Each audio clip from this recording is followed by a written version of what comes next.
This show is brought to you by Safety FM.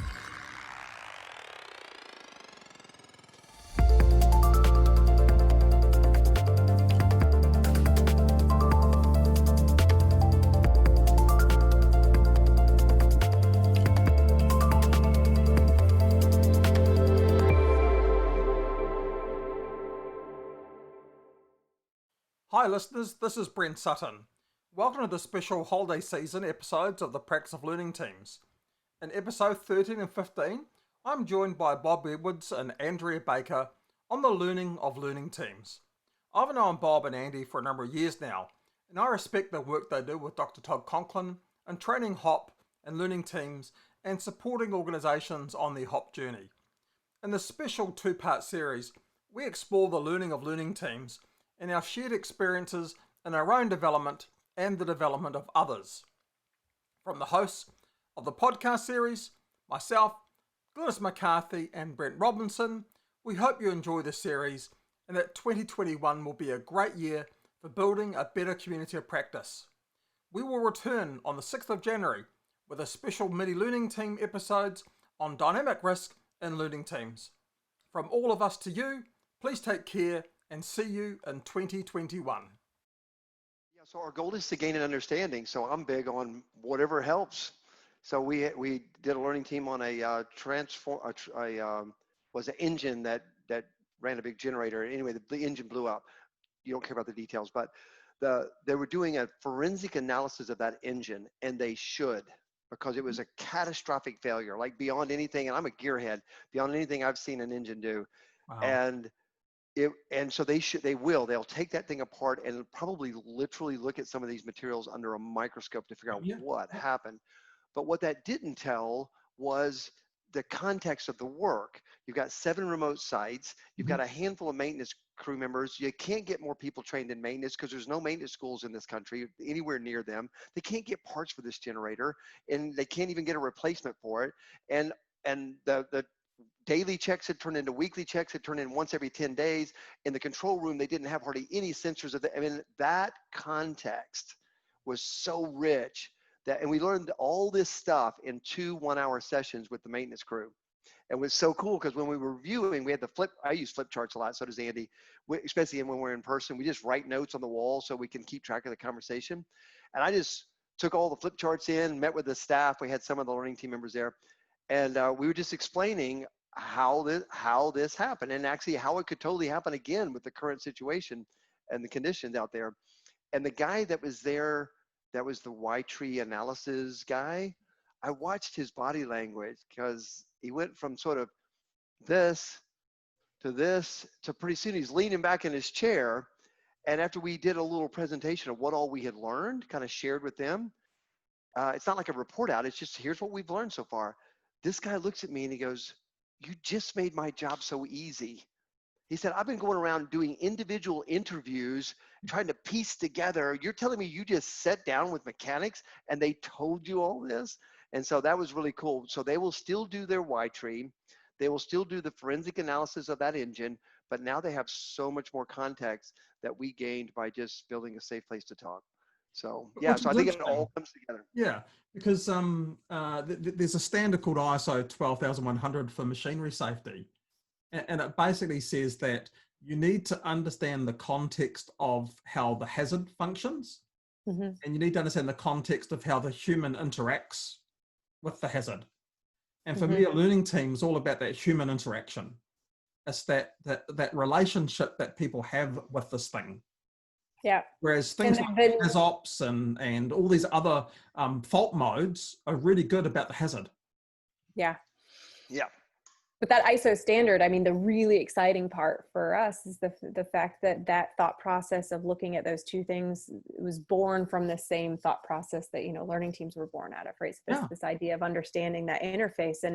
And you can see now sort of in the history books, the moment in time that a large organization decided that, hey, we're going to create this ISO standard for, not just one group of people to look at, but a significant portion of the population is going to be, subject to making sure that we have an understanding of these things, before we make decisions. And that's a shift when we talk about past, present, and future, that's a shift that's fun to watch while it's happening, because it's happening around us, right? Where, different groups of people are understanding how that blue line knowledge, or, work is done, is crucial in order to make any sort of decision in how we want to improve, right? We need that information in order to understand where we need to go next, and we need the people closest to the work to help us even know how to take that next step. So that path, that's right. And I think that challenge is that you get the and I don't know if I use the right term,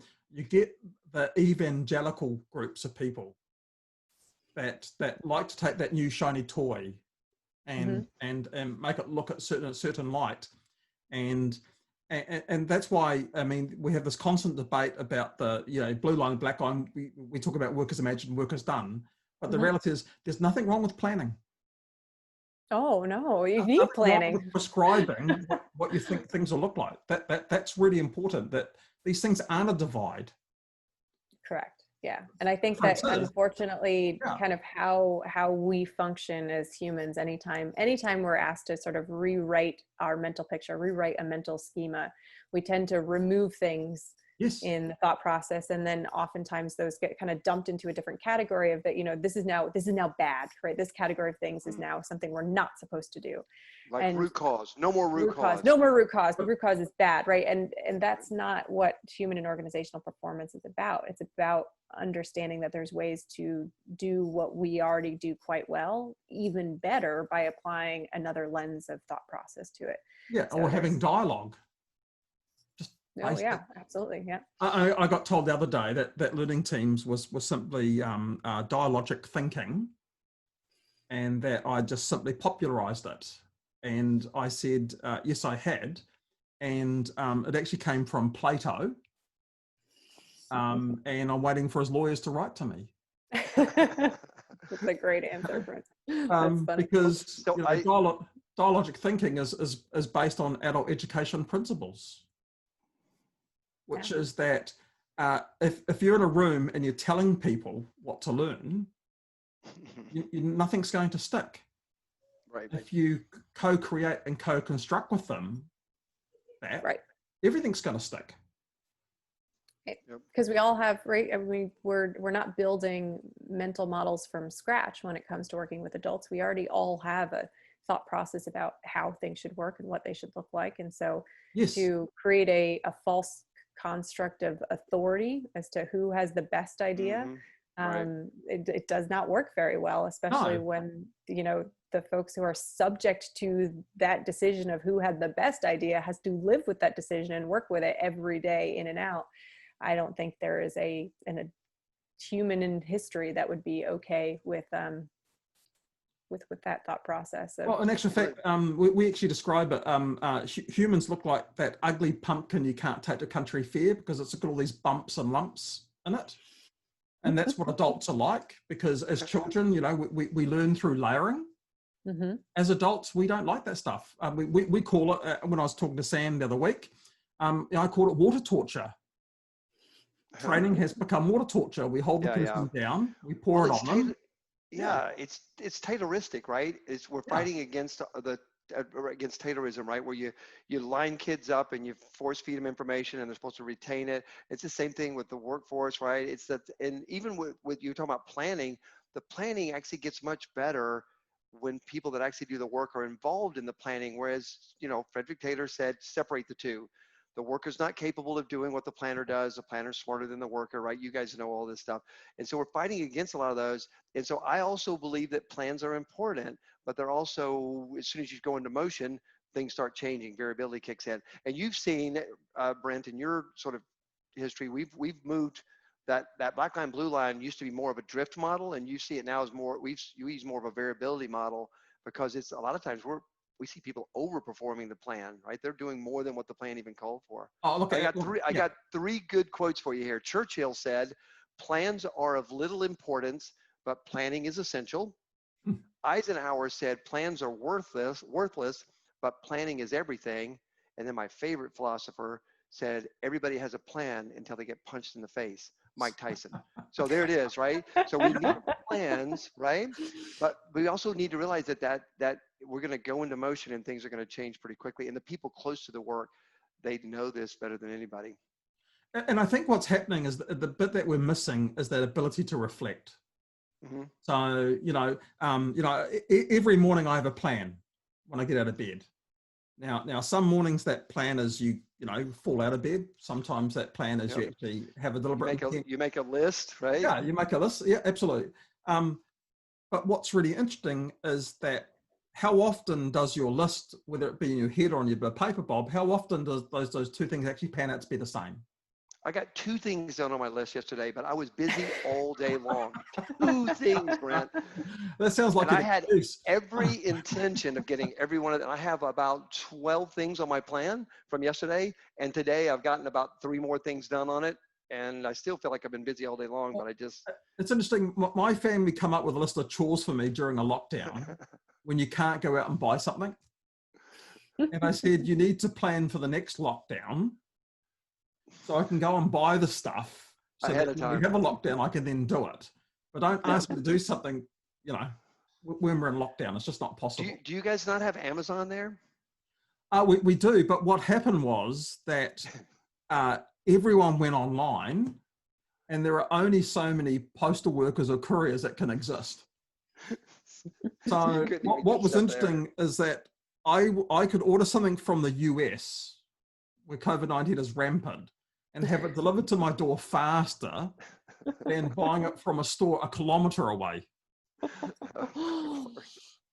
Yeah. Oh, that's funny. So, but that just reinforced that systems are brittle. Yep. Yeah, And humans absolutely. are adaptable. It just reinforced it. And just going back to learning teams, an area that I see is... Is that what we're talking about? Yeah, that funny thing. I think one of the big values of learning teams is actually dealing with hazards that people can't see. Mm-hmm. That we talk about health and safety, but so much effort gets put into the safety side, we seldom think about the health side. Mm. Whether that be chronic, whether that be psychosocial risks, we don't really talk about the health side. And that's because we can't see it. And I think that's where learning teams become extremely powerful, because your traditional models of hazard ID don't function well when you can't see something. Mm-hmm. Right. And we've seen that with COVID-19. So I'd add even a little bit to that, Brent, because I definitely agree with you, but I think the part that we might add is that our traditional tools don't work well in complex environments. And the fact that even the things that we can see, we don't have a good understanding of how they can couple with other things that we can see or not see in order to have an event occur. So it's actually, even if, most of the discussion in a learning team revolves around, something that would be seemingly tangible to somebody who's walking in the area. Like I could physically see that cart moving. I could physically see, that intersection.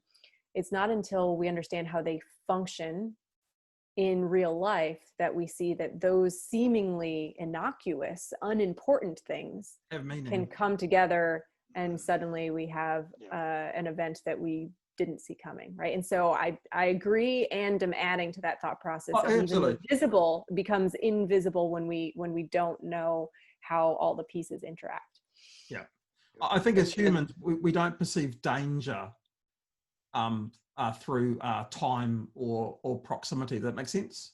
So the further something's away from us, or the longer it takes, we don't perceive it as having the same narrative of danger that would see if something's being presented to me right now. And that's the problem with a virus. People are hearing these numbers, but unless they've been directly affected by someone, they don't believe it. Right. That makes sense. Well, our risk perception is built on personal experience, right? It's very hard to adjust someone else's risk perception unless you have and experience yourself with it. So as much data as we throw at people, it's hard for our brains to do that kind of by design, right? To make sure that we're not easily manipulated. Well, we would be paralyzed, right? We would do nothing. If we like absorbed everything that's put out there. Like they even say there's an issue with all these shows that show the dangers of nature. Like kids are afraid to go. I'm an outdoor enthusiast. I take my kids out like climbing and rafting and kayaking and skiing, right? And but there's so much like the river monsters and I'm not picking on these shows, but they actually build a fear because people can see what can happen. So if you took everything in, like you wouldn't go to work, you wouldn't drive, you wouldn't fly, you kind of have to manage I this wouldn't somehow. eat, wouldn't drink. That Right. Yeah, Right. right. We'd be paralyzed by fear if we understood every possible Thing that could kill you. outcome that could hurt us or kill us. Yeah. But we You wouldn't have struggle tunnels. to see, with the health side, we struggle to see consequences. Does it make sense? We struggle. The story, the narrative's much harder with the health side. Yet learning teams really helps in that way. Well, and there's Tell a us piece more. of the health. Well, let me just say this about the health side. Are you also, or let me ask, are you also talking about sort of the mental health of all of us that are, you said Yes. earlier that like when Both they chronic feel and listened to. psychosocial. Yeah, when they actually feel listened to, there's a sort of restorative thing that happens there. Okay, go ahead. So because we see them as both, and the fact sadly I've had to do about 3 workplace suicides in the last sort of 12, 18 months, where once again my job's not determined, if it was suicide that's the coroner, but the fact that the person died in the workplace and they died in a circumstance that wasn't normal for their work was being investigated. And it was really interesting. So I ran a series of learning teams with some people around this to simply do it from a restorative process. Right. But what the organization learned was amazing, because what we found is that these traditional controls that companies put in, these employee assistance programs, these things that they put in place, really put all the load on the worker to act on it. Yeah, you And take the action. Correct, had no visibility apart from the number of calls. And for instance, things that we discovered were things like one group, if they wanted to tap into this program for support, the closest person was a 2-hour drive. Yeah. Mm-hmm. Okay. One person revealed that they called the EAP center. Okay. And they were asked, was it life-threatening? Were they considered going to take their life? And the person said, well, no. They said, well, call us back in 4 weeks' time. Well, it might be life-threatening by then, crap. Well, I'd say, yeah. Yeah, right. Yeah, I mean, that's the whole thing. Some of that stuff compounds and builds, and so yeah, it's really interesting. So, what do you find with your learning team? Well, what we found was that the organization wasn't getting any decent data to tell them. So they weren't seeing, so several things. Medical privacy will always goes up with medical practitioners, particularly with mental health practitioners. Mm-hmm. They basically say that we will inform you if we feel the person is at risk of harming themselves or harming others. So I asked the innocent question, what criteria do you use for that? Well, that's actually the individual judgment of every health professional. And I'm thinking, that doesn't sound very good. Talk about variability. Yeah, absolutely. And someone said, oh, well, they could have been acting out. Well, how much acting out do you need to do before it actually goes wrong? Situation. So what the organization wasn't seeing is they were seeing the number of calls. What they weren't seeing is the time between things. And they weren't seeing the frequency of things. And in other words, they were totally relying on something that they had no understanding of how that risk was going to be managed. All they were seeing was the absence of something, not its presence. Wow. And when they inquired into it, boy, did everything unfold like a pack of cards. And it really shaped the organization's belief in what they were trying to do, because effectively they had outsourced it to someone, but not understanding how it would actually work. Yeah, And, so they and were compliant, right? They were compliant. They had an well, AEP they've got it. program, They've got a program. I mean, it's no or different EAP, than any sorry. other program they put in place. They've done those good things. The Yep. other thing we actually got them to do, we got every senior manager to try it, to call the number. Wow. Okay, what happens? And they were scared of doing it. And I said, well, how can you inform your people about something if you haven't tried it yourself? I said, I'm not suggesting that you have suicidal thoughts before you call a number. I'm not suggesting that. But why don't you find out what is the process? What does it look like? How do you get dealt with? What does it mean to you? Rather than over here, they're doing crazy things like, first aid courses for workplace suicide. Do you want your frontline workers to be put in that position? How much training does a person need before? To me, it's no different to if people say, we want people to put fires out if something goes wrong in a factory. Well, that's not the person's job. They're not exposed to an environment of having to work with those hazards all the time. And you're asking them if a single event happens that they're going to come in and they're going to do an amazing job. So I think from my point of view, what the learning team really did was it basically gave clarity to the organization that the nature of the risk, the hazard, all these things was much more variable than they ever thought. And it really questioned how they're going to control it. And mental health is something that we continue not to want to talk about because it's too difficult. And I'm wondering if in the world of COVID-19, if that's actually a good time for us to have that conversation. Maybe it's certainly needed right now. Bob, you've had some experiences where I know you've done some learning teams and the mental health aspect sort of just came out in discussion. And there are a couple people that you've worked with that have actually run learning teams specifically designed to have conversation around mental health, right? Around, sharing ideas on, how people are coping in stressful situations. So yep. There's absolutely, anytime you can create psychological safety where people are willing to have conversation, open and honest conversation, and share ideas on, how they think they can make things better. For sure, that's a place where we have the ability to talk about difficult subjects that are very, very hard for us to talk about in other circumstances, and certainly impossible for someone to talk at us about, right? So, yeah, exactly right. Yeah, when you talk with people, and one of the learning teams that was led by one of our fellow HOP learning team believers out there was with remote. Was with the workers that go to a camp and work for like 30 days on, 30 days off, and they have EAP program there that virtually nobody uses. And she said, I want to understand, what do people actually need? And she didn't bring in the consulting companies that are trying to sell services, which is what they had. She brought in the people that are from the camp that live in these camps and found out what they needed. Very different things. Yes. Very, like, they had the programs that were being put together and the the way that they set up the cafeteria and the seating and that, right? Mm-hmm. All these things and I'm not picking on consultants, right? But they weren't listening to the voice of the people that lived in that camp.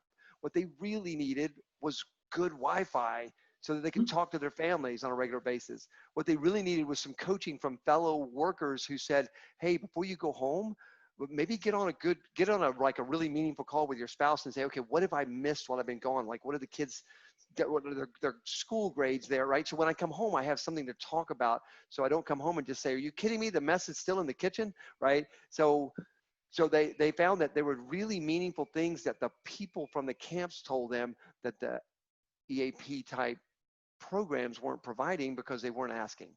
So that's where that meant they had to acknowledge that everyone is affected in their own way when they work in those isolated environments.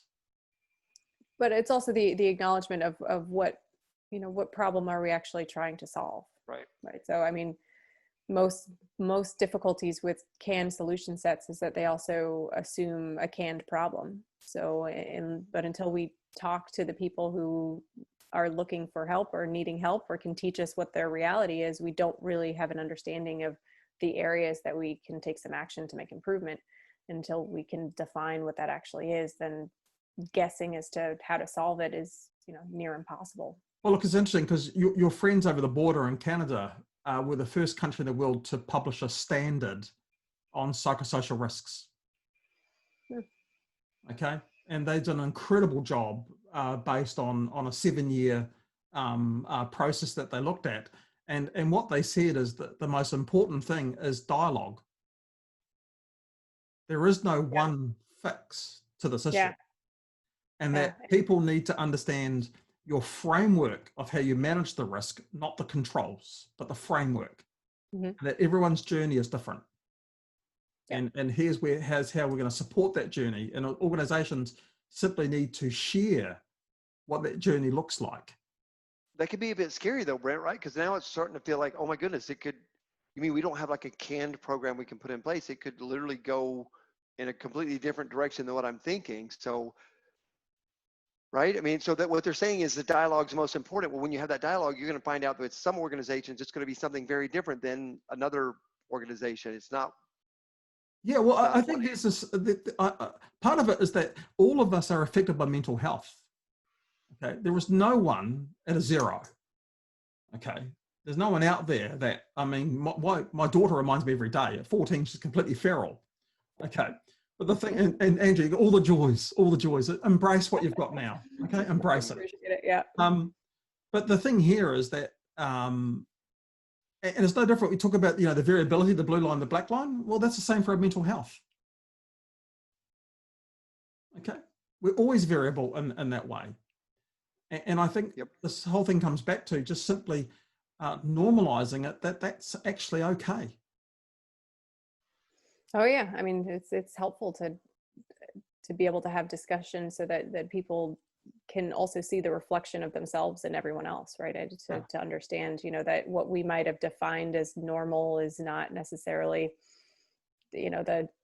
the normal that the rest of the world sees. And if you always think you're on an island because you don't have a story that sounds like yours or looks like yours, then it's very difficult to, even have the desire to want to have a conversation around it's that it. Reflective practice that we see missing for many people. And I'm talking now in the safety world. It's that reflective practice. And on learning teams, you call that soak time. Right. But and I don't know that we have a hard time maybe as individuals being reflective. I mean, I think everyone is, it's variable like everything else, right? So, some folks are, it's quite natural to them to be reflective and be very deliberate about it. But I don't know that we function as humans without being reflective, right? Our brains do actually a pretty good job of, assimilating new information. And I think the difficulty that we sometimes have is we don't always have a great forum or place to be reflective together as an organization, right? Which makes it hard for us to do anything beyond an individual's sphere of control, right? I can be reflective myself, but the only thing that I can do is solve whatever's in my own control to solve. I need help and resources and ideas from other people that have, different spheres of control, that have different influence, that have different resources in order to make sure that, we actually can put an improvement in place to help everyone, not just me in my world at my moment in time. So that's kind of the fun thing about a learning team is we can amplify that voice, we can amplify that discussion, and we can, in turn, when we do lots of learning teams across a large part of the organization, you actually amplify your resource of what you need, because it's quite easy to put a really good argument together as to why we need to actually spend some resources on something when you can hear the reality, that story from so many different places and so many different people struggling with the same things and then looking at the same risks. So that actually probably gives you better information for what you want to fund, right? And what you want to change. I would think when so, you actually, yeah. Because I know how this has worked in the past. When I was a maintenance manager, every year it'd be budget time, and I'd be like, let me put some stuff together. And I'd ask for $100,000 for this, and they'd say you get $20,000. And I'd ask for 14 for this, and they'd give me 3, right? But it'd be almost stuff that I would just kind of brainstorm last minute to make a budget. Now probably nobody else does it like that. Everybody else is much smarter. I'm sure, Bob. Everyone else is plans like 5 years ahead of time and has a Right, very right. But when we do it, when we Well, do good children. operational learning, we learn so much stuff that we can actually say, hey, you know what? This would be a good thing to go on the this is beyond the learning team's capacity to fix this. No problem. Let's take this as the story that it is and provide it to our leadership to say, hey, this is something that probably needs some attention, and here's why. Here's the story behind it. Is it that narrative? And look, that reflective thing, absolutely. As people, we all reflect in some way. Some of us are better than others at that reflective process, because it's a bit of a skill. And if we don't use the skill, we lose it. And I think learning teams is really good at building that reflective practice for people. But it's that reflective practice that allows us to more sort of build those critical thinking skills. Yep. Well, yeah. So even in times of crisis, like with COVID-19, like I had the privilege and really honor of being asked to come into an essential manufacturing site for 2 weeks and basically run a 2-week long, like every day was a learning team, right? To go into operations, spend my time with anybody and everybody that I could to learn, to listen faster, because there was so many things coming, right? CDC says this, who says that, the corporate office says this, the headquarters group, it was like whiplash to the people in the operations, right? And so it was really important, like you said, to sort of kick in our critical thinking skills and to listen faster. That's kind of where that came from with us is, man, if we don't listen fast, we're going to put things in place that could actually cause harm that we didn't even see coming. So we got to get the voice of the worker in there quickly, right? As all this stuff was changing. It was pretty remarkable. Because you can't stop it changing. And that's I suppose that's the good side to a pandemic. Right. I remember, I remember I had a fatal day 4 of the of COVID-19, and I'm turning up in a hazmat suit because that's the only thing I've got that I think might be good for a virus. Oh, wow. Yeah. And the authorities are there without masks or gloves. And my response, they look at me like I'm an idiot, and I'm looking at them like they're an idiot. And my response to them was, only time will tell. Right. So let's just wrap up. Let's talk about what do you think is the future of learning teams? Where do you see the future heading? I think that there's an interesting space that we're starting to see organizations sort of naturally move towards. And that's when you have a lot of people within an organization that have the ability to operationally learn in many different ways, not just learning teams, but, across, different platforms, that you are able to gather information in large enough quantities that you start to see pretty big connections between the struggles that are happening in one area and the struggles that are happening in others. You don't even need like a data processing analytics tool to do it. It's actually quite obvious as you're reading through sort of learning team, summaries and stories. And that gives us the ability to kind of holistically on a larger scale within an organization take strategic action with resources that a local learning team might not have. And to me, that's very exciting because, one of the frustrating parts, I think, for anyone who's working at a local level in a facility or in the field is when you know that an issue exists and you just don't have the resources to address it, right? You can do things locally to improve, and you do, because, that's not only, your role, but also what's helpful for everyone is that we can do continuous improvement. But the step change of doing some sort of innovation requires really good ideas, which a lot of people can have, but also sometimes, not all the time, but sometimes resources that we can't achieve at a local level. And so to me, that's very exciting to be able to put a lot of brains on a problem, as well as more resource than we would have if we only have, 5 or 6 people in a room talking. So. Right. And that's all part of that domain. We call it domain ownership. Yeah. That's great. And I think that the learning team is headed for the Nobel Peace Prize. No, I'm kidding. So I think the learning team is going to continue to build the voice of the worker, and it's going to bring value. It's going to continue to break Taylorism, right? It's an ism like all the other isms that need to be broken. And I think I don't think it's really hard to even it's just building momentum. I think it's going to grow.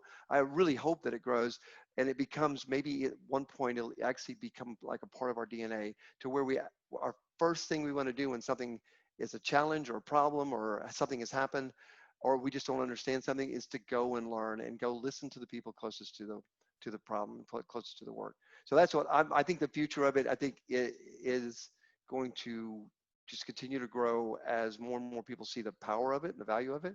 And then, you know, if you get the Nobel Peace Prize, we will come there to cheer you on as well. We'll be in the crowd. Okay. Whatever goes on, as they say. And for our listeners today, how can they get hold of you guys? Probably the easiest way, yes, HopHub, I would guess. So www.hophub.org. You know, there's three W's. You have to help these millennials out. Oh, I'm sorry. Yeah. www. Yeah. Three of them. And it's not .com. I'm pretty sure that's still owned by someone. It is .org. Who does? Yeah. It's .org. Right. I'm pretty sure that's owned by somebody who sells beer. Is a beer advocate. Hub.com. Yeah. Hub, yeah. And there's a group of us that are in a consortium, and we share our resources freely with people. And so contact information is there. And so Bob and my contact information is also there. That's great. Yep. Look, thank you both for sharing your journey with us today. It's always been great. And I hope that we'll be able to plan to meet up soon. I'm planning maybe 2022, 2023. Hopefully sooner than that. So I'm gonna get on this flight and come to New Zealand right now. So I'll see you. Look, come for the day. You'll spend 2 weeks in isolation first. We'll catch up for the day, and then you'll spend 2 weeks on the way out. It's a great time. Yes. Thanks, All right. Thank you very much. Brent.